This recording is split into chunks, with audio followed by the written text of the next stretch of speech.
విజయవాడ వేదికగా ఎన్టీఆర్ సినీ వజ్రోత్సవ వేడుకలు ఘనంగా నిర్వహించారు. తారక రామం అన్నగారి అంతరంగం పుస్తకాన్ని ఏపీ ముఖ్యమంత్రి చంద్రబాబు, మాజీ ఉపరాష్ట్రపతి వెంకయ్యనాయుడు ప్రారంభించారు. తెలుగువారికి ఎన్టీఆర్ చేసిన సేవల్ని గుర్తు చేసుకుని కొనియాడారు. ఎన్టీఆర్కు భారతరత్న ఇచ్చే వరకు పోరాడతాం, సాధిస్తామన్నారు చంద్రబాబు.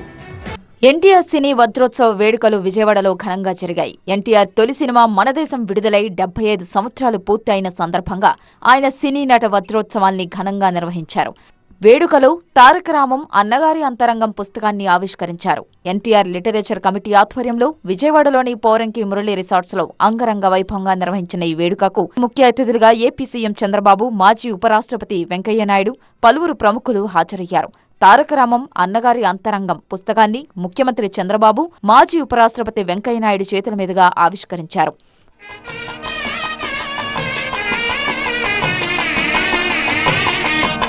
కాళ్లలో భారం, వాపు లేదా అల్సర్తో బాధపడుతున్నారా? ఇవి వెరికోస్ వెయిన్స్ లక్షణాలే. భారతదేశంలో number 1 varicose veins hospital Avis ను సంప్రదించండి. ఇప్పుడే మీ అపాయింట్మెంట్ ను బుక్ చేసుకోండి.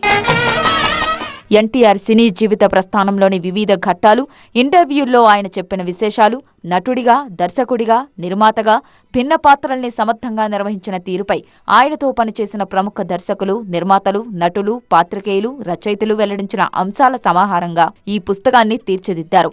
తెలుగు జాతి ఆత్మగౌరవం, పౌరుషం అంటే గుర్తొచ్చేది ఎన్టీఆర్ అని చెప్పారు సీఎం చంద్రబాబు. జాతీయ భావాలతో ప్రాంతీయ పార్టీని నడిపిన ఏకైక నాయకుడు ఎన్టీఆర్ అని కొనియాడారు. సమాజమే దేవాలయం, పేదలే దేవుళ్లని చెప్పిన ఎన్టీఆర్ స్ఫూర్తితో పేదరికం లేని సమాజం కోసం కృషి చేస్తామని చెప్పారు చంద్రబాబు. ఎన్టీఆర్కు భారతరత్న ఇచ్చే వరకు పోరాడతాం, సాధిస్తామన్నారు చంద్రబాబు. ఎన్టీ రామారావుకి భారతరత్న ఇవ్వడం అనేది ఆయన్ను గౌరవించడం కాదు, దేశాన్ని గౌరవించుకోవడం, జాతిని గౌరవించడం. తప్పకుండా ఎన్టీఆర్కు భారతరత్న వచ్చే వరకు వదిలిపెట్టం, సాధిస్తామని మరొకసారి మీ అందరికీ హామీ ఇస్తున్నా. వెనుకబడిన వర్గాలను ప్రోత్సహించి రాజకీయాల్లోకి తీసుకొచ్చిన ఘనత ఎన్టీఆర్కే చెందుతుందన్నారు మాజీ ఉపరాష్ట్రపతి వెంకయ్యనాయుడు. మహిళలకు రాజకీయ రిజర్వేషన్లు కల్పించిన ఘనత ఎన్టీఆర్దే అన్నారు. అవినీతిపరుల గుండెల్లో సింహస్వప్నంలా నిలిచి అక్రమార్కుల పాలిట ఎన్టీఆర్ చండశాసనుడిగా నిలిచారన్నారు. ఖచ్చితంగా తెలుగు ప్రజల యొక్క గుండెల్లో నిలిచిపోయే వ్యక్తి. అలాంటి వ్యక్తి యొక్క జీవిత విశేషాలు, ఆయన పట్టుదల, ఆయన క్రమశిక్షణ, ఆయన అవినీతిపరుల పాలిటీ సింహస్వప్నమై నిలబడడం, ఆయన తీసుకొచ్చిన పరిపాలన సంస్కరణలు, ఆ దక్షత, వీటన్నిటిని కూడా నేటి తరం తెలుసుకోవాల్సిన అవసరం ఎంతో ఉంది. దాన్ని పాఠ్య పుస్తకాల్లో చేర్చాలని చెప్పని నేను కోరుకుంటున్నాను. అది చేస్తారని నమ్మకం కూడా నాకుంది. తాను రాజకీయాల్లోకి రావడానికి ప్రధాన కారణం ఎన్టీఆర్ అని చెప్పుకొచ్చారు సినీ నటి జయప్రద. ఎన్టీఆర్తో గడిపిన క్షణాలు మరవలేనివన్నారు జయప్రద.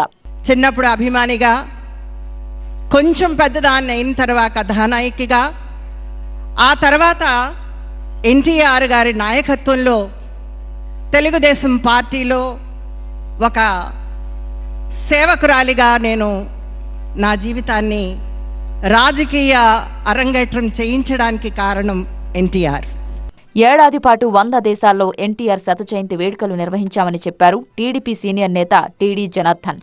ఇక ఎన్టీఆర్ తొలి చిత్రానికి నిర్మాతగా వ్యవహరించిన కృష్ణవేణి కూడా ఈ కార్యక్రమానికి హాజరవడం విశేషం.